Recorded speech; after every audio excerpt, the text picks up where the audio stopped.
ऐसा झगड़ा मानो कोई रियलिटी टीवी शो चल रहा हो। We gave you through this stupid president. If you didn't have our military equipment. यहाँ पर सीधा सीधा आरोप लगाया जाता है कि डोनाल्ड ट्रंप एक रशियन एजेंट है, कोड नेम क्रास्नो। ट्रंप को 40 साल पहले एक रशियन एसेट के रूप में आइडेंटिफाई और कल्टीवेट किया गया। इसके अलावा वो पैलेस्टीन में गाजा को खरीदने की बात करते हैं। यहाँ पर हफ्ता वसूली करी जा रही है कि सारा आधा पैसा हमें दे दो अगर हमसे प्रोटेक्शन चाहते हो। दूसरे देशों को धमकाओ, ब्लैकमेल करो, उनके रिसोर्सेज छीनने की बात करो या सीधे तौर पर उन्हें कॉलोनाइज या इन्वेड करने की बात करो। What if the bomb drops on your head right now?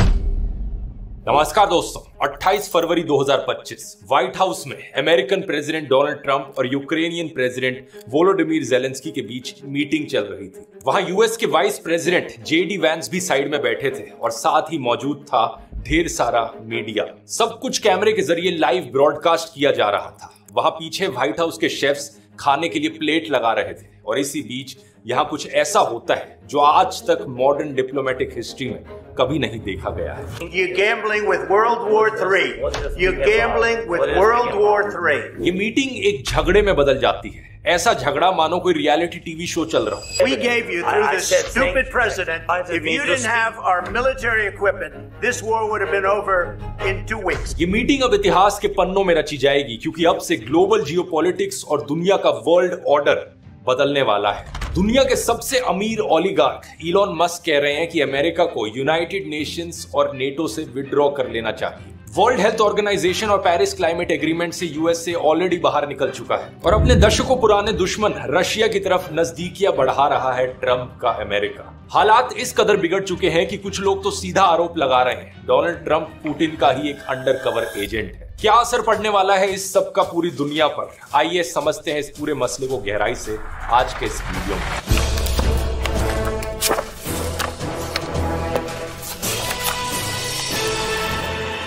पहले थोड़ा सा बैकग्राउंड समझते हैं इस पूरी सिचुएशन का। 24 फरवरी 2022 की बात है जब रशिया ने यूक्रेन के देश को इन्वेड किया था। इसके बाद शुरू हुई थी रशिया यूक्रेन की वॉर। कुछ लोग इस वॉर शब्द को लेकर यहां पर एज्यूम करते हैं कि दोनों साइडों की तरफ से युद्ध किया गया हो किसी तीसरी चीज को लेकर, लेकिन ऐसा नहीं है। ये एक वन साइडेड इन्वेजन था। यूक्रेन युद्ध पर गया सिर्फ अपने देश को डिफेंड करने के लिए, लेकिन रशिया युद्ध पर गया और जमीन और रिसोर्सेज हड़पने के लिए। इस असली कारण को छिपाने के लिए पुतिन ने कई बहाने दिए। कभी कहा कि नेटो एक्सपैंड हो रहा था, हमें खतरा था इसलिए हम युद्ध पर गए, तो कभी कहा कि यूक्रेन में नियो नाजीज देखने को मिल रहे हैं, उन्हें खत्म करने के लिए हम युद्ध पर गए। लेकिन ये सब बकवास है, सिर्फ रशियन प्रोपेगेंडा है। असली कारण यहाँ पर सिर्फ कोलोनियलिज्म था। इस इन्वेजन की शुरुआत में रशियन फोर्सेस बड़ी तेजी से आगे बढ़ी, यूक्रेन के नॉर्थ और ईस्ट के हिस्सों पर कब्जा कर लिया। रिस्पॉन्स में अमेरिका, यूरोपियन देश और इनके कई सारे एलाइज ने यूक्रेन के फेवर में आवाज उठाई। रशिया के खिलाफ ग्लोबल लेवल पर सैंक्शंस लगाए गए और यूक्रेन को हथियार प्रोवाइड करने शुरू किए इन सभी देशों ने। यूक्रेनियन फोर्सेस बड़ी बहादुरी से लड़ी और इन वेस्टर्न एलाइज की मदद के चलते सितंबर 2022 तक आते आते यूक्रेन काफी हद तक रशिया को पीछे धकेलने में सक्सेसफुल रहा। लेकिन इसके बाद इस युद्ध में एक स्टेलमेट सी सिचुएशन बन गई। नक्शे पर देखिए, लगभग जितना एरिया सितंबर 2022 में यूक्रेन और रशिया के कंट्रोल में था, आज के दिन भी उतना ही एरिया इन दोनों देशों के कंट्रोल में। पिछले 3 सालों से लड़ाई जारी है, दोनों साइडों पर लाखों लोग मर रहे हैं, लेकिन यूक्रेन अपने देश के बचे हुए हिस्से पर वापस कंट्रोल नहीं जमा पा रहा है और ना ही रशिया आगे यूक्रेन की बची हुई टेरिटरीज पर कब्जा जमा पा रहा है। इन 3 सालों से अमेरिका और यूरोपियन देशों की स्ट्रैटेजी यही रही है कि हम इस वॉर में इंटरफेयर नहीं करेंगे, अपने सोल्जर्स नहीं भेजेंगे, लेकिन यूक्रेन ताकि अपना देश डिफेंड कर पाए, हम उसके लिए यूक्रेन को हथियार प्रोवाइड करेंगे, पैसा देंगे और रशिया पर सैंक्शंस लगाएंगे। और यूक्रेन और वेस्टर्न एलाइज की पोजीशन भी यही रही है कि ये युद्ध तब तक नहीं रुकेगा जब तक यूक्रेन देश की अपनी सारी टेरिटरी उसे वापस नहीं मिल जाती जो वॉर से पहले उसकी थी। लेकिन 2024 में अमेरिका में इलेक्शंस होते हैं और डोनाल्ड ट्रंप पावर में आते हैं। It is now clear that we've achieved the most incredible political thing. Look what happened. Is this crazy?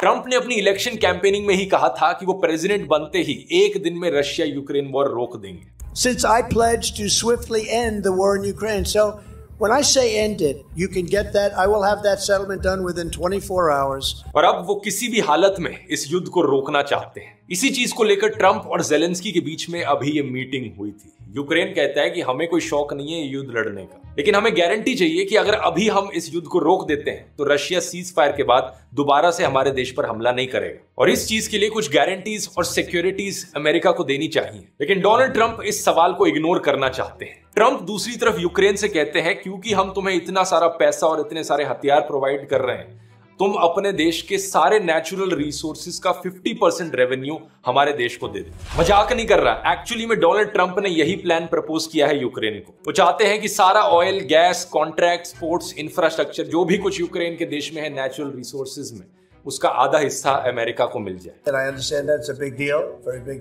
ये तो वैसी ही डील हो गई जैसी ईस्ट इंडिया कंपनी किया करती थी हमारे देश में। द टेलीग्राफ अखबार ने इस डील को यूक्रेन के इकोनॉमिक कॉलोनाइजेशन के रूप में डिस्क्राइब किया है। द इकोनॉमिस्ट मैगजीन ने तो ये तक कह दिया कि ट्रंप सीधा सीधा प्रोटेक्शन मनी मांग रहा है किसी माफिया की तरह। यहाँ पर हफ्ता वसूली करी जा रही है कि सारा आधा पैसा हमें दे दो अगर हमसे प्रोटेक्शन चाहते हो।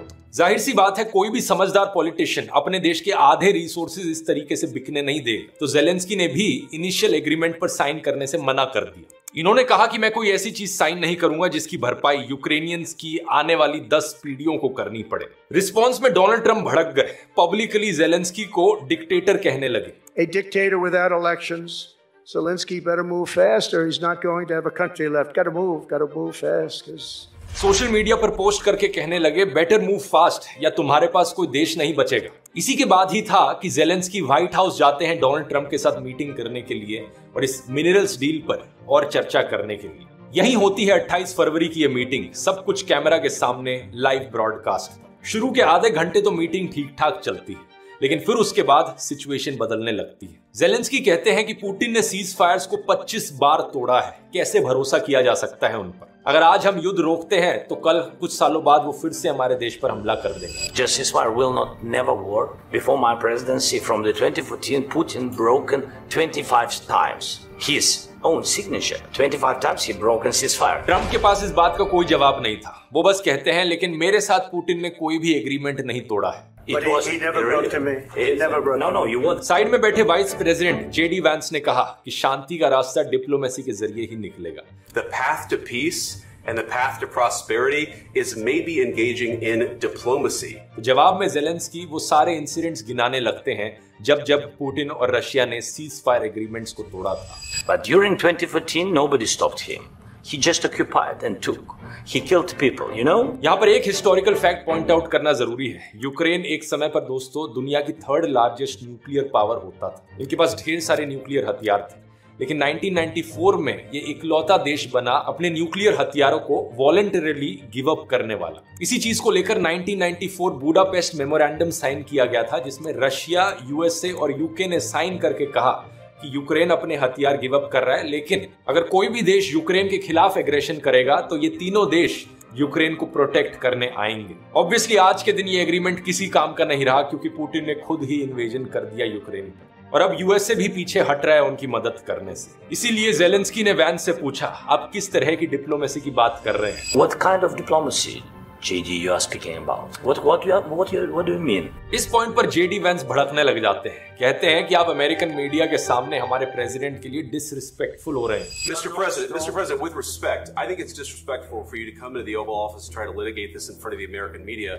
जेलेंस्की ने कहा कि अगर अमेरिका ने पुतिन को नहीं रोका तो एक दिन उस समस्या का सामना इन्हें भी करना पड़ सकता है। इस बात पर ट्रंप को भी गुस्सा आ जाता है। ट्रंप कहते हैं कि हमें मत बताओ क्या फील करना चाहिए, आपकी पोजीशन अच्छी नहीं है, आप लाखों लोगों की जिंदगियों के साथ जुआ खेल रहे हो और आप जो कह रहे हो वो इस देश के लिए बहुत डिसरिस्पेक्टफुल है। Don't tell us what we're going to feel. I'm not telling you. Because you're in no position to dictate that. That's exactly what you're doing. You're in no position to dictate what we're going to feel. अब बिल्कुल बच्चों की तरह JD Vance Zelensky से पूछने लगते हैं कि क्या आपने एक बार भी थैंक यू बोला? Have you said thank you once? This entire meeting? No, in this entire meeting, have you said thank you? जबकि इसी मीटिंग में कम से कम 10 बार जेलेंस्की थैंक यू बोल चुके थे। ट्रंप और वैंस सीधा धमकी देने पर उतर आते हैं। You don't have the cards right now. With us, you start having cards. Right now, you don't. You're playing cards. You're playing cards. You're gambling with the lives of millions of people. You're gambling with World War III. You're gambling with World War III. इसी meeting में वहां मौजूद एक reporter भी Trump से सवाल करते हैं, अगर रशिया सीज फायर तोड़ देगा तो क्या होगा। ट्रंप इस बात का भी उल्टा जवाब देने लग जाते हैं, बोलते हैं क्या अगर मगर, अगर तुम्हारे सिर पर बम गिर जाए तो क्या होगा।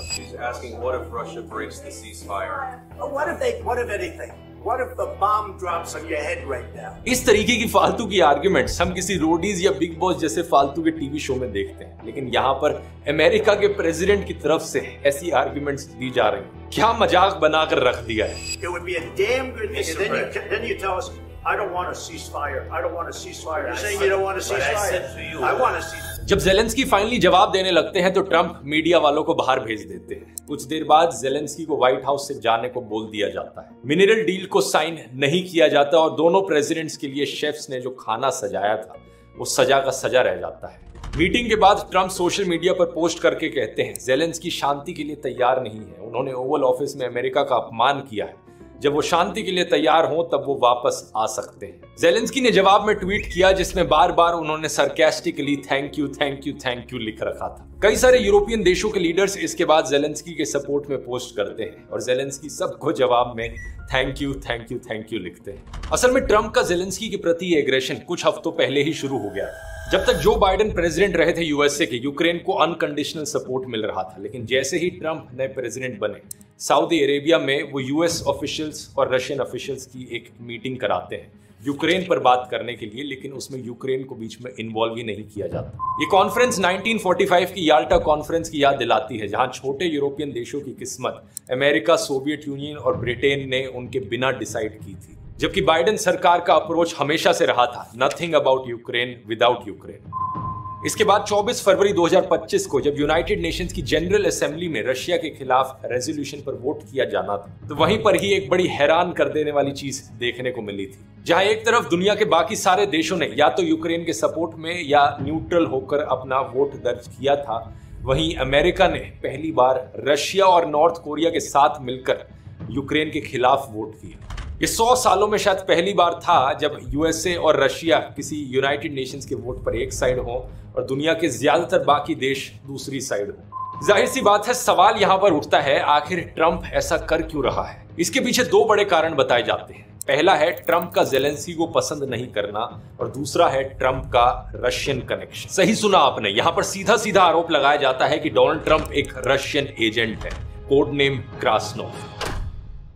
लेकिन इसके बारे में आगे जानने से पहले मैं आपको बताना चाहूंगा अपने टाइम मैनेजमेंट कोर्स के बारे में। अगर आप अपनी जिंदगी में प्रोक्रेस्टिनेशन या किसी भी तरीके के गलत एडिक्शन से सफर कर रहे हैं या फिर आप अपने काम पर, पढ़ाई पर ढंग से फोकस नहीं कर पा रहे, तो ये कोर्स आपके लिए है। इसमें मैं आपको पढ़ाता हूं लॉन्ग टर्म हैप्पीनेस के 9 पिलर्स के बारे में, जिनकी मदद से आप अपनी प्रोडक्टिविटी को 2 से 3 गुना बढ़ा सकते हैं, साथ में अपने हैप्पीनेस लेवल्स को भी बढ़ाते हुए। यहाँ कोई भी हसल कल्चर जैसा फालतू का एडवाइस नहीं दिया जाएगा। जिन लोगों ने कोर्स लिया है उनका फीडबैक जबरदस्त रहा है, ये स्क्रीन पर आप रिव्यूज देख सकते हैं। इस कोर्स ने स्टूडेंट्स और एम्प्लॉयज से लेकर हाउसवाइफ्स तक की जिंदगियां अच्छे के लिए बदली है। अगर आपने अभी तक ज्वाइन नहीं किया है, इसका लिंक नीचे डिस्क्रिप्शन में मिल जाएगा। स्टेप बाय स्टेप प्रोसेस है, 1 हफ्ते के अंदर आप देखेंगे कि कैसे आपकी जिंदगी में ट्रांसफॉर्मेशन आ गया है। पूरा कोर्स हिंदी में है, इंग्लिश सबटाइटल्स के साथ, और आप कूपन कोड इस्तेमाल कीजिए ट्रंप 42% ऑफ पाने के लिए। इसका लिंक डिस्क्रिप्शन में मिल जाएगा या फिर आप इस QR कोड को भी स्कैन कर सकते हैं। अब टॉपिक पर वापस आते हैं और इन 2 कारणों को गहराई से समझते हैं। 2019 में अमेरिका के पार्लियामेंट ने ट्रंप को यूएस इलेक्शंस में फॉरेन पावर्स को इन्वॉल्व करने के आरोप में इम्पीच किया था।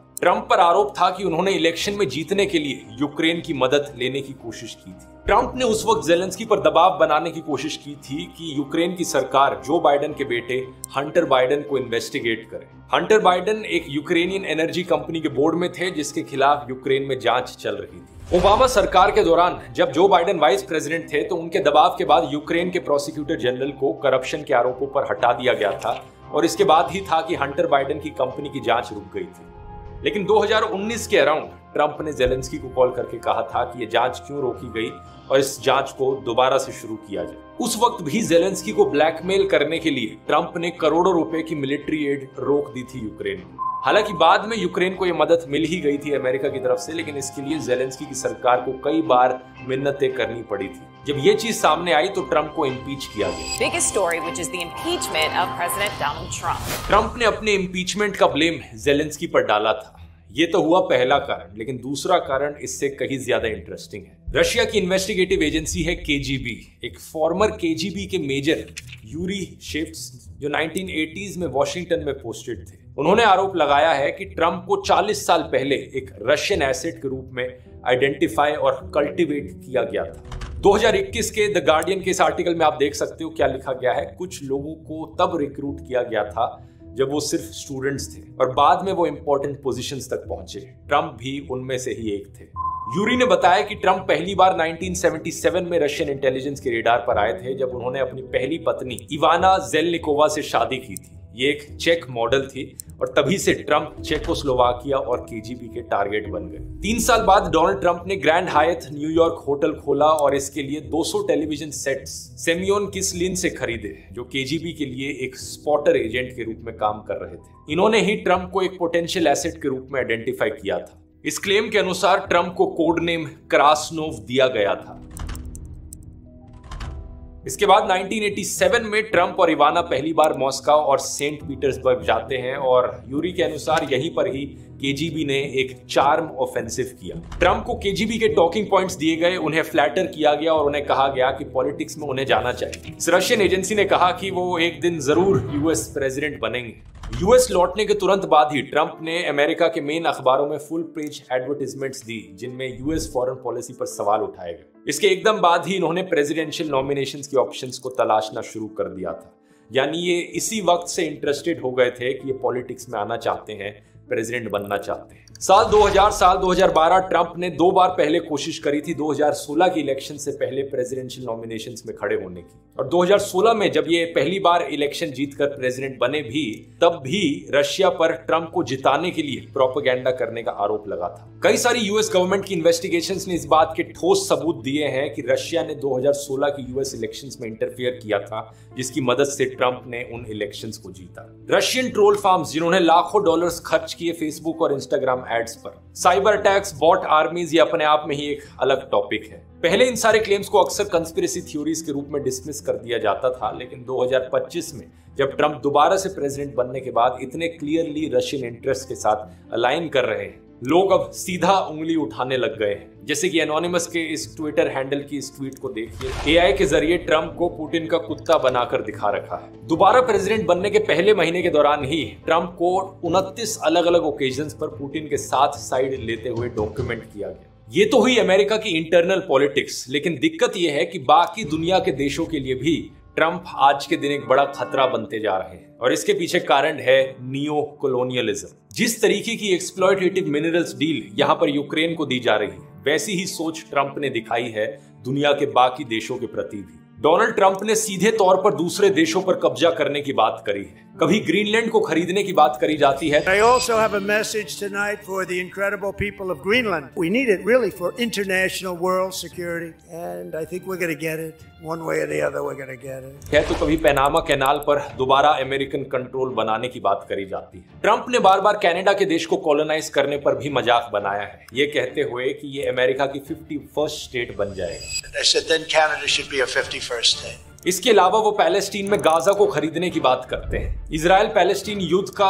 उनका सोल्यूशन है कि 20 लाख पैलेस्टीनियंस को गाजा से हटा दो, उन्हें किसी और देश में बसा दो और गाजा में बनेंगे 5 स्टार होटल्स और लग्जरी गाड़ियां सड़कों पर घूमेंगी।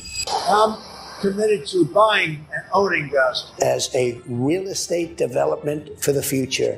It would be a beautiful piece of land. Would the Palestinians have the right to return?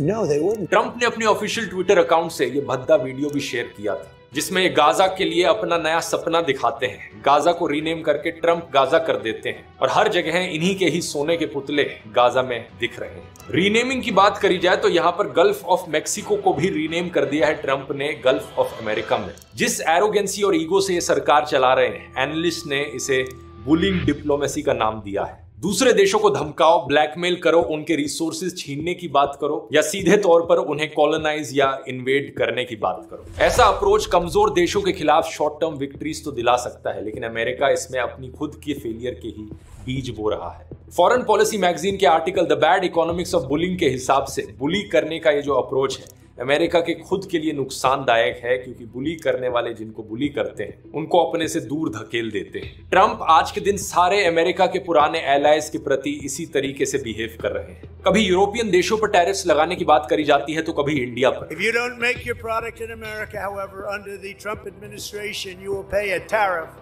And in some cases, a rather large one. हर छोटी चीज पर दूसरे देशों को धमकाना और ब्लैकमेल करना यहाँ पर चल रहा है। अगर कोई देश नहीं मानता तो उन पर टैरिफ्स लगाने की बात करी जा रही है। लॉन्ग टर्म नुकसान इससे यूएसए को क्या होना है, ये चीज आप बड़े क्लियरली देख सकते हो। बाकी सारे देश जब देखेंगे कि यूएसए उनको इस तरीके से ट्रीट कर रहा है तो उन सब के बीच में यूनिटी देखने को मिलेगी। ऑलरेडी ज़ेलेंस्की की इस घटना के बाद European union, France, Germany, UK, Ireland, Canada, Norway, Denmark, Sweden, Finland, Netherlands, Poland, Spain, Italy और बहुत से देश साथ में आते हुए दिख रहे हैं। यूरोप में एक नया कंसेंसस बन रहा है कि यूरोप अब यूएसए पर डिपेंड नहीं कर सकता। अमेरिकन कंपनियों को बॉयकॉट करने की मांग उठ रही है और बात चल रही है कि कैसे यूरोपियन यूनियन वाइड एक यूरोप की आर्मी बनाई जाए। बाकी कुछ देश ट्रंप को टॉलरेट करने के लिए नई स्ट्रैटेजीज भी बना रहे हैं। एक स्ट्रैटेजी है स्ट्रैटेजिक इवेजन, यानी कि प्रिटेंड करना कि हमने ट्रंप की बात मान ली है लेकिन एक्चुअली में उस बात को टालते रहो। वर्ल्ड वॉर 2 के बाद जहां अमेरिका एक सुपर पावर बन के उभरा था,